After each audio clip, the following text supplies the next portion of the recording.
So lately, Sean O'Malley has been adamant that he defeated Merab Dvalishvili. At first, he was very disappointed and accepting of the loss. So this is the first time O'Malley is actually admitting that he lost. However, on further inspection, he goes back, watches the fight, says that he won rounds 1, 3, and 5 and is very convinced of this. And of course, people are calling him delusional. They're calling him crazy. They're asking him what drugs he's taken. So y'all that have been with me know how I get down. We're going to analyze this fight. I watched the fight in its entirety. It was a little bit boring, but I took it upon myself to watch the entire fight. I tallied up every strike that was thrown, every strike that was landed, every takedown. I also recorded all control time on the mat, and I tallied this all up myself with my own eyes. And based on these numbers and how the rounds went, I rescored the fight. Did Merab really dominate this fight, or was this fight much closer than we initially thought? And first and foremost, before we get into all the ins and outs of this fight, of course, you already know I gotta say this because there's gonna be people in the comments talking crazy. I'm not a fan of either of these guys. I do not care which one won. This is gonna be my complete unbiased opinion, but of course we're all entitled to our own opinion. So if you saw something different or you feel something should have been scored different, feel free to let me know your thoughts in the comments down below. Not everyone is gonna agree with 100% of what I have to say, and I don't expect you to. I just like seeing other people's opinions and how they see certain things that go on in the sports world. All right, let me shut the hell up and let's finally get straight into it. So round 1 immediately starts out and it didn't really go as expected. The fight lasted a lot longer on the feet than we all expected. Merab was more so moving around the ring, taking his time, trying to remain unpredictable because he knows Sean O'Malley carries that power and he could definitely hurt him early. And this lasted for pretty much the entire round, so on ring generalship, I would edge that to Sugar Sean O'Malley. But Merab does go 2 for 2 on takedown attempts, but he does give O'Malley a takedown because he pulled guard trying to go for a guillotine, but he reverses immediately. And it should be noted on these 2 takedowns, Merab only gets 36 seconds of control time, so not really that much control time on the mat. Merab also outlands O'Malley in the striking department, but it wasn't on the feet, it was on the ground. But nothing really was significantly landed. Merab throws a lot of these like slappy type punches to the body and to the head on the ground, as well as Merab doing a lot of those knees to the back of Sean O'Malley's leg, which tallied up a lot of points, but nothing really damaging. You know, as Dana White said, the number 1 criteria for scoring these fights is gotta be damage. And at the end of the round, Merab definitely left that round with more damage. He was cut from the nose bleeding. He was also bleeding from the mouth. And O'Malley did slightly edge him in significant strikes. It was a very close round. Maybe you could argue the round could go to Merab. However, with the ring generalship and the damage that O'Malley did, I think that was slightly enough to edge the round to Sean O'Malley. Round 2 starts, and yet again, another really good start to Sean O'Malley. However, very early into the round, Merab gets in deep on a takedown, takes him down, and is able to control him for over 3 minutes of control time. Throughout these 3 minutes, Merab went to freaking work, landing strike after strike. He landed so many ground strikes. Again, nothing significant, very slappy, soft punches, just softening O'Malley up, trying to keep him on the ground, and also scores a few kisses in there as well. Like I said, a clear round to Merab, but I don't think it was clear enough for a 10-8. I don't think Merab really demolished O'Malley to score a 10-8 this round. It was dominant, but he didn't really do all that much damage. Most of his strikes that maybe could have been considered significant strikes were partially blocked from O'Malley, so I didn't really consider them as significant. And then all the other ones that did land flush, they were really soft peppering type shots, so also nothing really significant. And it shows at the end of this round because even though Merab, you can see on the numbers, it looks absolutely insane,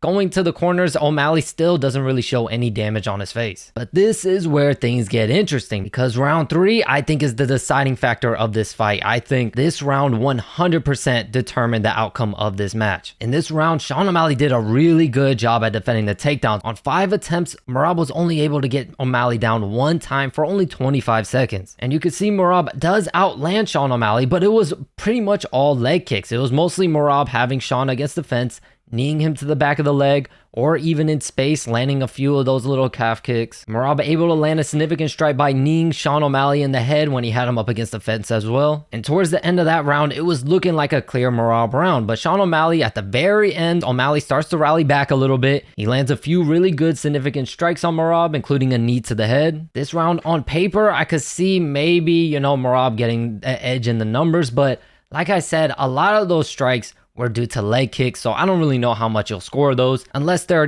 kicking your legs out from under you. Merab was just tapping O'Malley in the legs, and then those knees to the back of the thigh, yeah, those are scoring. Those are doing points, those are doing damage.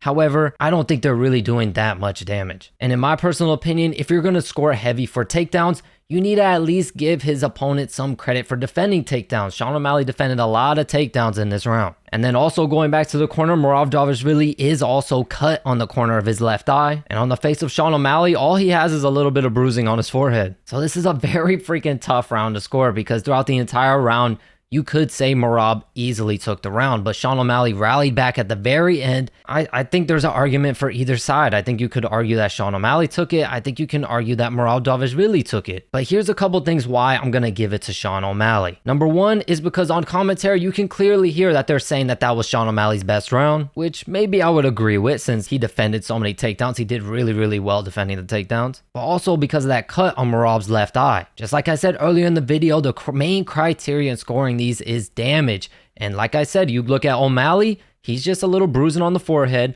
Merab Dvalishvili's got cuts galore. He's bleeding on the nose, on the eye, in the mouth. And I don't really like this saying. I don't really go by it, but it is a saying for a reason. In order to be the champ, you need to beat the champ. And in this round, I just think it was way too freaking close, which is why I just gotta edge it to Sean O'Malley. Moving into round number 4, very similar of round number 2. Absolute domination from Merab Dvalishvili. He gets O'Malley down for a majority of the round, lands a ton of freaking strikes. Again, like I said for round 2, nothing too significant. But in this round, I think O'Malley was probably kicking himself watching this back because in the last round, you know, it was in the center of the octagon. He was able to defend the takedowns pretty damn easily. But for some reason in this round, he started off circling against the fence, which is why Merab ended up going 2 for 2 on takedowns. And you can see the strikes landed and strikes attempted is just insanely in the favor of Merab. But similar, I don't think anything significant enough to really call it a 10-8. Just a lot of small slappy type punches from Merab that do score well for him on the ground. So far going into this 5th round, we got it 2-2. And in the 5th round, as we all know, Sean O'Malley hurts Merab with 1:30 left. Throughout this entire round, Merab seeming very confident that he has taken this fight. He's on cruise control the entire round. He didn't really do much. As soon as Sean hurt Merab, he was really able to capitalize and land some big significant shots on him that hurt him a couple times more. And he was able to take O'Malley down a couple times, but didn't really do anything with it, so pretty much insignificant. Like I said, number 1 criteria goes to damage, and Sean O'Malley definitely dealt the damage this round. This round 100% is the most clear round that could go to O'Malley. So on my final scorecard, which is insane because watching this initially, I thought Merab Dvalishvili clearly took it. But on my final scorecard, I have Sean O'Malley still the champion 48-47, which is crazy to think because even when Sean O'Malley said, look, I won rounds 1, 3, and 5, I didn't believe him. I was like, man, this guy is nuts. But I'll tell you guys right now, the commentary in this fight was so biased.